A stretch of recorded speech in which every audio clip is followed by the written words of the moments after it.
Hello beautiful people and welcome to Wilmot, South Dakota. I exited today here because I didn't have my choice and I was really surprised of this beautiful state-of-art, beautiful rest area here. Always pass by trying to stop right on the highway, but this is the exit on Highway 15 of I-29. And check this out, a lot of parking, beautiful building, nice facilities, and extra what? Surprise, free Wi-Fi. And look at that, you can have a picnic, you can have the barbecue here, a lot of room for parking trucks, RVs and cars. Beautiful viewing area.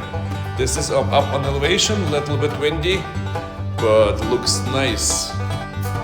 And everywhere around you can see the views, the cows, pastures, and beautiful building, I'm saying again. And don't be shy, if you're traveling this way, stop over, take a break. I will be here till midnight because I cannot go, I'm out of hours. That's my thing. You can check the weather in case it's snowing somewhere. You can wait up until it clears. All the best, guys. Thanks for joining. And have a Coke for me. See you later. Goodbye. See you again.